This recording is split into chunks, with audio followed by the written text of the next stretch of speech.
basically the leaders in computer technology. And what's more, they're a British company. Makes you proud, doesn't it? Anyway, we're going to be meeting the people and what goes on inside these closed doors. And believe me, you have to be very special to get past security. And I'm the man for the job. Anyway, while I go inside and sign myself in, it's time now for the news. It looks like the movie based on Capcom's Resident Evil series has been given the green light. The German Constantin Films is confirmed director Paul Anderson at the helm. His previous titles include Mortal Kombat, Event Horizon and Soldier. If you believe current rumours, Resident Evil looks like a $40 million production that will be hitting cinemas internationally in November 2001. Shooting begins in January in the UK. Unfortunately, little is known about the plot. Judging by the game's survival horror shorelines, you can expect hordes of genetically mutated monsters, gunfights aplenty, and the odd explosion or two, we think. It's Slippage Blues for probably the most anticipated PC title to date.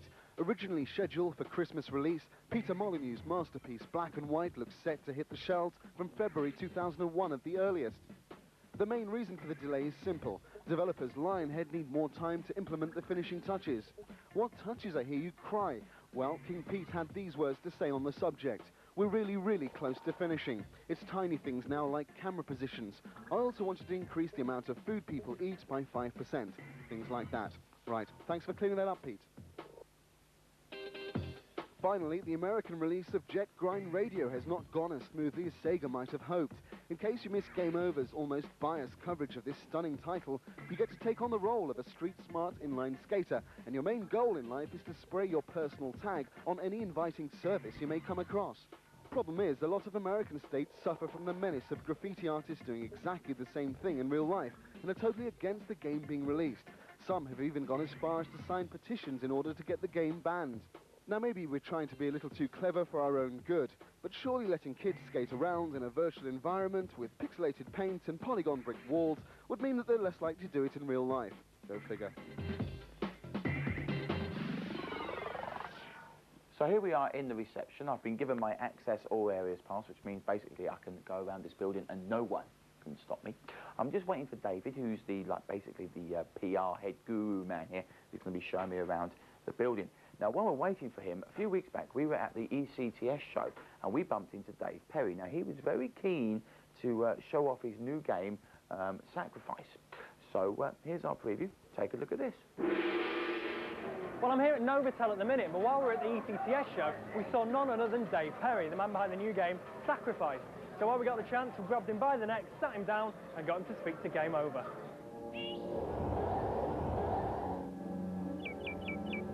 Circle formation. Guard. Enemy sighted.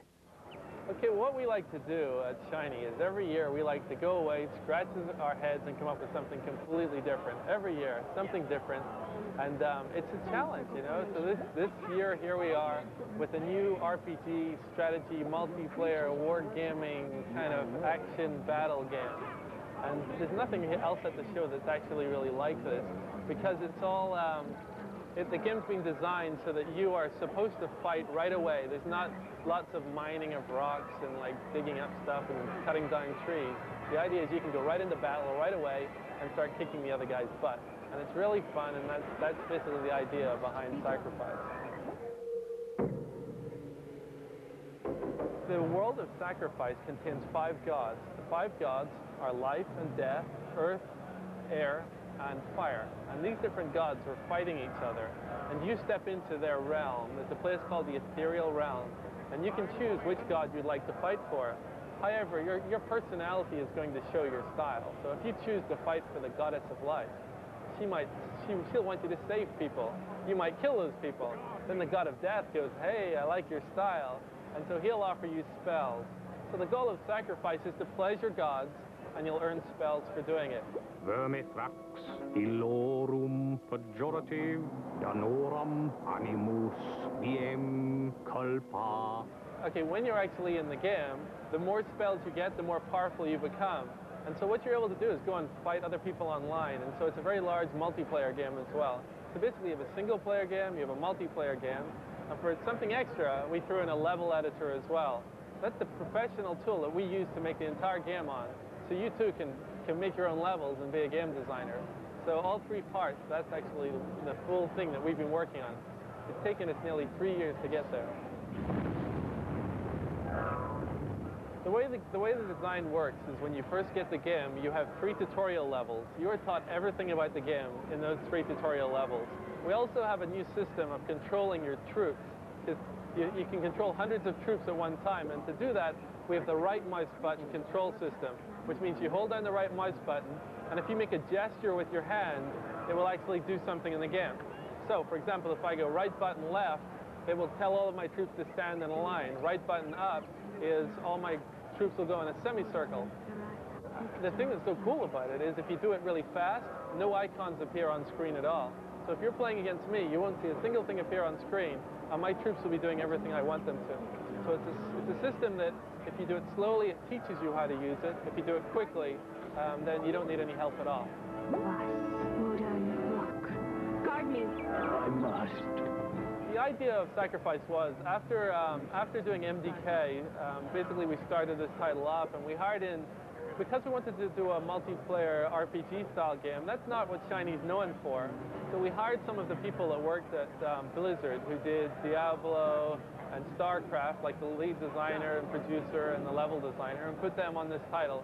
So basically what we did is we built together a team with a real thoroughbred for this kind of game, and left them alone for 3 years, and this is what they've created. Your building is under attack. I'm here in the development room here at Imagination Technologies. Now, this is basically the nerve centre of here in the building, and only the most intelligent people in the UK get to work in this room. So what the hell am I doing here? I don't know. Anyway, basically, this is where it all happens. Now, this is a Dreamcast development kit, and basically they test and show off all the latest bits of software, and it's quite exclusive because none of this stuff gets seen outside this room. So I'm just going to have a little play, and it's time now for the first of our features on how to build a PC. You like this? Take a look at this. Right, on today's show we're going to be building a couple of monster PCs for the sole purpose of high-intensity gaming. But I'm not going to take you through building a PC from scratch. I've only got a few minutes on this feature. Having said that, go to the website after the show. Andy will give you the link at the end, and there'll be plenty of detailed information to help you build your own machine from scratch. Let's kick off by looking at processors.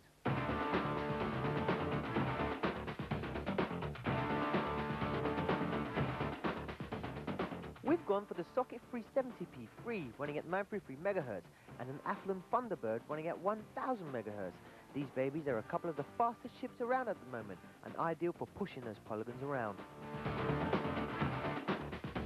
For the Intel chip, we've chosen an 8-bit motherboard, the SE6, which is based on the 815E chipset. We chose this board because it has a wide range of features like 4x AGP, plenty of PTI slots, and even onboard audio, although this will hit the performance of your processor. For the Athlon, we've settled for the 8-bit KT7 RAID motherboard. This board is known as a Socket 8 type and will handle the new Duron and Thunderbird chips from AMD. Winner of many awards, the KT7 also comes with plenty of features, including a RAID option. This essentially allows 2 drives to be used together, making data access significantly faster on the machine. To take advantage of this option, we slotted 2 IBM 75GXP 30GB drives into the AMD. The IBM drives are very fast and solidly built, ideal for configuring in a RAID formation. With the 2 drives set up, users can expect approximately 60 gigs of speedy storage. The Supermicro 760A, provided by the top bods at Boston Limited, is a huge case, so there's plenty of spare drive bays. It is one of the best cases available on the market and perfect for our AMD system. Some may argue that having a case this big isn't necessary, but we at Game Over believe that size matters. RAM is very important for your system, and fast RAM is even better. Now there's plenty of generic RAM available, but it's better to go with a well-known manufacturer. For both Intel and AMD systems, we settled for crucial 133 MHz RAM on a single 256 MB cartridge. Most modern boards will be able to handle this type of RAM, and 256 MB should be plenty for our gaming needs.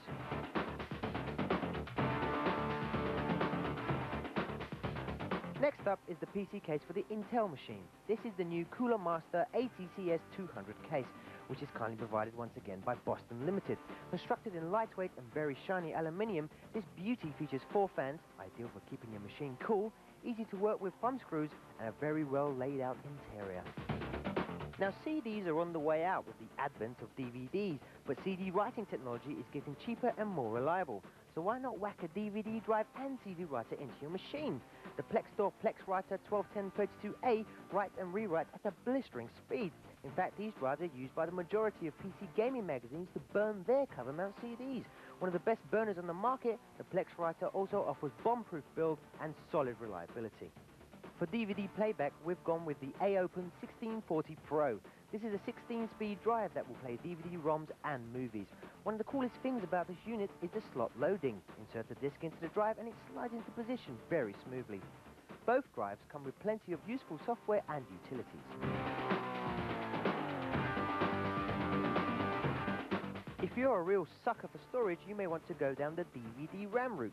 The Panasonic LF-DT01 drive will burn up to 9.4 gigabytes onto a DVD RAM disc, making its CDR cousins pale into comparison. This is an absolutely stonking piece of kit, but quite expensive, as you'll need an additional SCSI card to install it into a PC, so for some it may still be out of reach. But if you can afford one, your friends will be green with envy. Lastly, for part one of our feature, we needed to add some big screens. There are plenty of monitors available on the market. Manufacturers like Aoyama, Mitsubishi, and of course Sony have some great units available. But we've gone for Hansel 19 and 21-inch screens for our machines.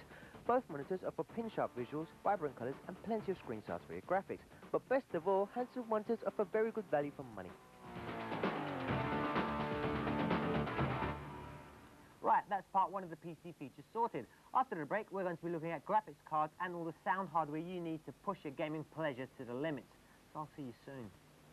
Okay, folks, time now for an exclusive here on Game Over. I would like to introduce you to this. This is the NAOMI 2 board, and this is the most powerful gaming board in the world, nay, the universe.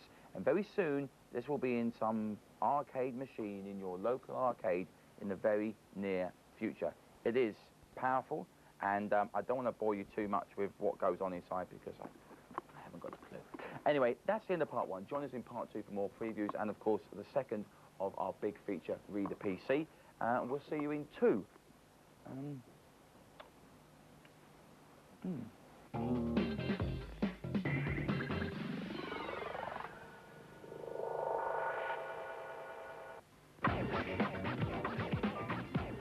Take time out for Saturdays on .tv. Saturday is the Saturday. Looking for a little entertainment at the weekend? Saturday is the Saturday. Saturday is the Saturday. Well, let .tv do all of the hard work for you.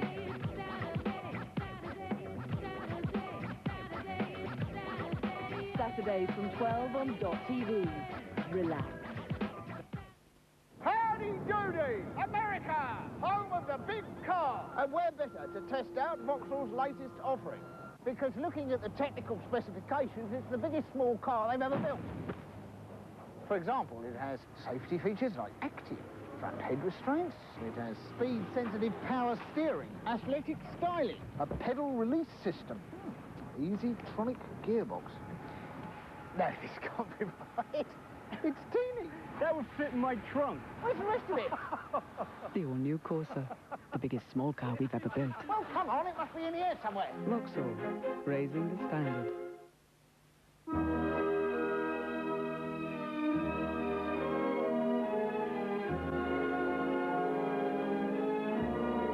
Blue from American Express has evolved. Welcome to our next generation of credit card.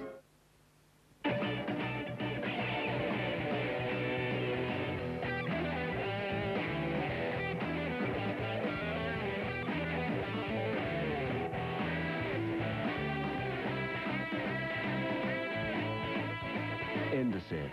We work, you play. If you're looking for a completely free internet trial, you might find the choice a little restrictive. You could be forced to change your telephone company, or even pay for the call charges. Unless, of course, you give AOL a call. There you go. Oh, thanks. It's that easy. AOL's completely free internet trial. No call charges, no strings, no contest. Call us now on 0800 376 4444.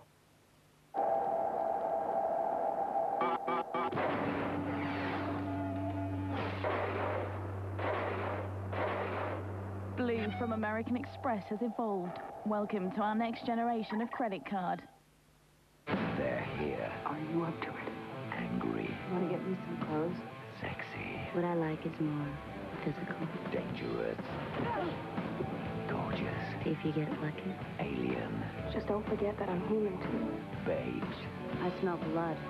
Chameleon. Species 2. Alien 3. That's all. Do you like to play? That's a good girl. Alien Babes Night. Sunday from 8. Sky Movie Max.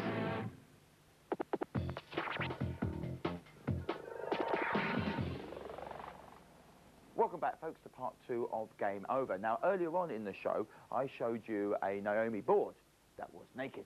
Well, here's one with all its clothes on. Yes, you recognise this. It's Virtual Striker 2 version 2000. Now, what normally happens is they take your arcade game and they condense it and convert it into your little Dreamcast or your PlayStation that you buy.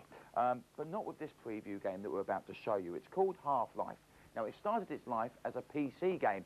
It won many awards, and it was a #1 bestseller for the PC market. And now it's been converted to the Dreamcast. You lucky beggars.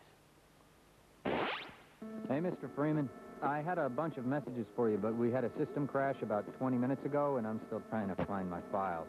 Just one of those days, I guess. Half-Life was no ordinary PC title. Hitting the market in December '98, the game proved that there was still life left in the first-person shooting genre. Now, after 2 years and over 50 industry awards, it's about to be released on the SEGA Dreamcast. In case you're unfamiliar with the storyline, you play the part of a scientist named Gordon Freeman, who works at Black Mesa, a secret research lab. Unfortunately, experiment being carried out in your labs has gone badly wrong. How wrong? Well, somehow an explosion has opened a tear in the space-time continuum, and now you're on the run from nasty aliens, highly trained soldiers, and a building that's literally falling apart. It's not shutting down. It's not. The original PC game, the developers have also included the Opposing Forces upgrade and an exclusive new DC scenario. This new adventure has you playing the part of one of Black Mesa's hapless, blue-clothed security guards. Now, the first 2 scenarios will take long enough to defeat. The idea of a whole new adventure included in the package is almost too much to believe. However, Half-Life is a rare old beast indeed. Not only does it supply single-player gaming perfection, but it also features multiplayer modes to die for. There were doubts about the inclusion of the multiplayer modes in the DC release, but thankfully the game will be playable online. And, as is the case with this conversion, you can expect a plentiful range of new maps to battle on. Lastly, if you're the sort of person who favours a mouse and a keyboard setup, they'll be available for launch too. With Half-Life Quake 3 Arena and Outriggers on the horizon, it seems the Dreamcast will be the console of choice for Fragmeisters. And if Sega can have online support available at launch, their promises of 6 billion players may finally come true. Okay, folks, nearly time for part 2 of our PC feature. But before we do, we ask you to be judge, jury, and executioner. To my left here, we are showing Dead or Alive 2 on the Dreamcast. And on my right, we're showing the same game on the PlayStation 2. Now, considering that the PlayStation 2 is meant to be the all-singing, all-dancing, most powerful console in the world, throw rose petals at its feet and worship it like a god, you look at it and you think, yeah, it's okay. And then you look at the Dreamcast and you think, but that's just as good, if not better. I tell you what, you decide, and here's the feature. Right, you join us for part 2 of our PC building feature. We're taking a look at graphics cards to power all your lovely visuals and sound cards to send those visuals whizzing around your eardrums. First up, we're taking a look at the GeForce 2 Ultra.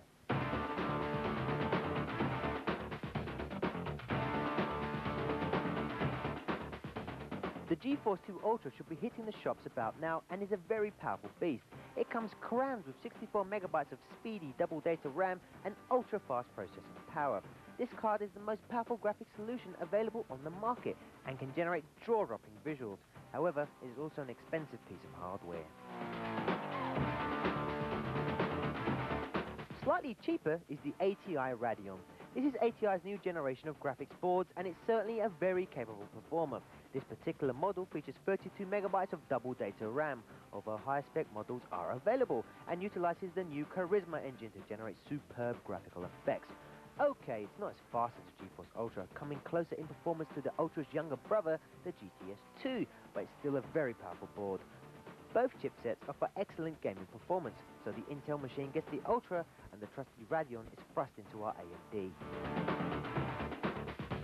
Now, sound is as important as visuals if you want to experience gaming action to the full, so we're not going to skip on this aspect.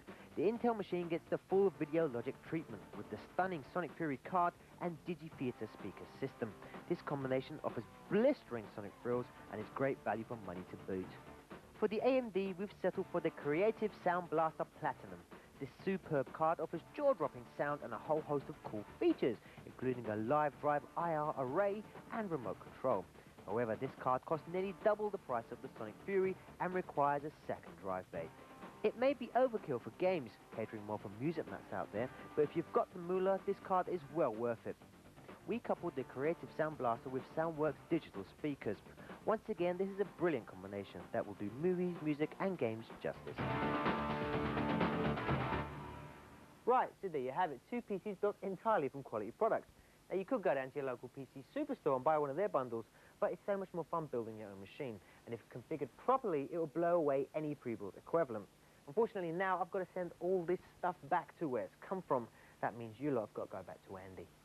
The one thing about this business is you can't do things by halves. If you're going to spend loads of money on a PC or a console and then loads of money on a game, you've got to have a good sound quality. And this is where Imagination really do excel, because as well as designing graphic chips for PCs and consoles, they also build and design sound systems as well. You can have it all here. You can have tweakers, woofers, big speakers, little speakers, Pro Logic, Digi-Theater. You know where I'm coming from. So while I listen to my Scooch Greatest Hits album, it's time for you to go to the Assassin. Arguably the greatest extreme sports title available on the PlayStation. The original Tony Hawk's broke sales records worldwide. This long-awaited sequel looks set to do the same, but will version 2 send the Assassins into a spin or have them crashing to the ground? This is the long-awaited sequel to Tony Hawk's Pro Skater. It's got the same kind of scenario where you've got to just learn as many skills, tricks as possible, and there's a few new ones too, like bonuses, nollies, wall grinds, they're all there. The gameplay is very similar to the first game in the fact that you have a career mode or you just got a free skate if you just want to go for a skate around. The career mode has changed slightly from the first in that this time you're awarded cash for the levels that you complete. With this you can upgrade your deck, you can upgrade your whole setup, and you can also upgrade your skater. As with any upgrade, you'd expect the polygons to have increased, and this certainly has, so the game's a lot more fluid, a lot more smoother. The other thing is, as well, they've actually thought about the style, so when you're doing your 360, you're upside down, doing 60 miles an hour on your board, you can actually admire the graffiti on the walls as you go by. The two major additions to this game over the first is the Creator Skater mode, where you get to create a skater. If you're familiar with the wrestling games, it's the same kind of idea. Customize the skater to look like you or whoever you want it to look like. The other one is the Skate Park Editor mode. In this, you get to build your fantasy skate park, and the best thing is you get to skate in it afterwards. I'm not actually a skateboarder, but I found the game really addictive. There's a couple of things you can do, like you can tailor-make the actual skating, the way you look, and that can obviously reflect your own personality, which is kind of cool. The other big breakthrough is the actually designing a skate park. And this is quite good because once you get to grips with actually how to board and look as cool as possible, you can actually design the actual parks that you can do things that you would never, ever even dream of doing in reality. The game contains quite a few hidden characters like in the last one, and also a lot of new cheats. In this one you get Spider-Man as a playable character because of course Neversoft have just done the Spider-Man game, and that's quite a nice little addition to the game. The cheats, you can put real physics into the game, so instead of doing the massive jumps that you get in the game, they're more true to life and tricks are harder to pull off. Basically, Tony Hawk 2 is a must for any PlayStation owner. Even if you don't like skateboarding, even if you own the first, you have got to buy this game.